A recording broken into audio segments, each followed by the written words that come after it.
À 4 jours de la publication de la liste des éléphants pour la Coupe du Monde 2026, Sébastien Haller est sorti de sa réserve pour mettre un coup de pression sur Emerse Faé et son staff. Sur le secteur offensif, c'est clair que des ailiers, il en manque pas, mais des attaquants, ça reste le secteur un peu compliqué.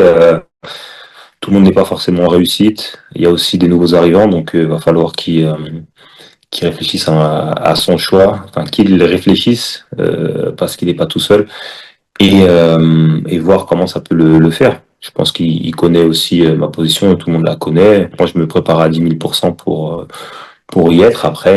Après, c'est le sélectionneur qui fait ses choix. Absent en sélection depuis novembre 2025, Haller, dans son entretien accordé à la nouvelle chaîne ivoirienne, s'est dit prêt à renfiler le manteau de buteur providentiel de la Côte d'Ivoire, malgré une saison mitigée en Hollande qui entame sa légitimité chez les éléphants, surtout dans un secteur offensif de plus en plus concurrentiel. Je fais partie des joueurs qui n'ont, comme vous l'avez dit, n'ont pas été sélectionnés depuis un petit moment, donc c'est clair que ça rend ma place incertaine au sein du groupe, même si j'ai pu faire beaucoup de choses et j'ai été là très souvent.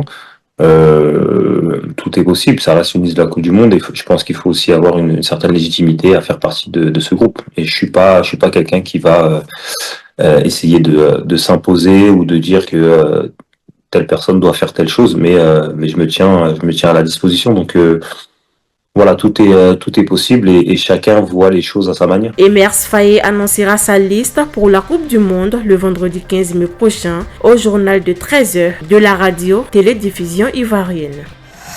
Didier Drogba s'est vu attribuer le prix du joueur citoyen de l'année 2026 à la cérémonie des trophées de l'UNFP organisée lundi dernier en France. L'ex-capitaine des éléphants de Côte d'Ivoire, accompagné de son épouse, a été célébré pour son engagement citoyen à travers sa fondation qui œuvre dans le domaine de l'éducation, de la santé et du développement durable. L'occasion pour l'ancien Marseillais d'apporter un surprenant soutien au Paris Saint-Germain avant la finale de l'UEFA Ligue des Champions et ses conseils à Ousmane Dembélé, attaquant francilien qui a remporté le trophée de meilleur joueur français de la saison.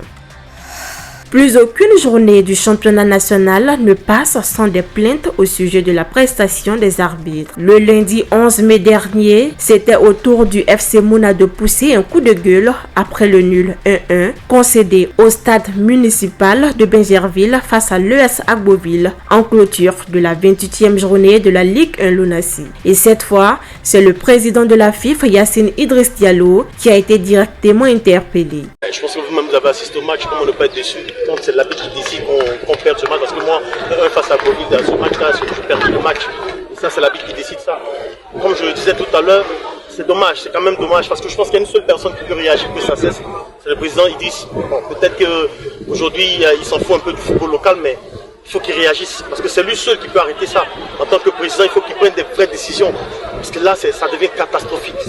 Alors que le président de la FIFA a appelé à l'union sacrée autour des éléphants qui s'apprêtent à représenter la Côte d'Ivoire à la Coupe du Monde 2026, la situation du football local s'enlise dans une nouvelle crise de confiance.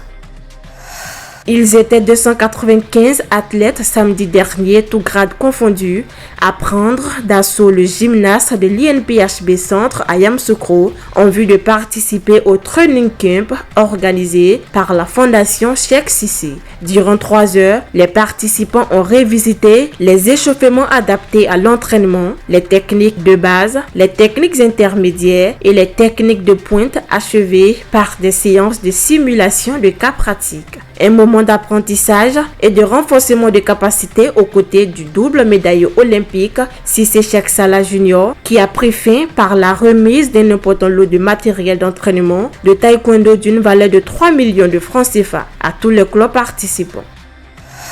L'Office ivoirien des sports scolaires et universitaires OASU organise la première édition du Salon des sports scolaires et universitaires le jeudi 28 mai 2026. Cette initiative traduit l'ambition du ministre des Sports, Adjessilas Metch, de faire du sport scolaire et universitaire un puissant moteur de détection des talents. Le Salon des sports scolaires et universitaires réunira des acteurs institutionnels, des entreprises entreprises, des fédérations sportives, des partenaires techniques et financiers. Cet événement majeur sera couplé avec les finales nationales des sports universitaires prévues du 29 au 31 mai 2026 à San Pedro.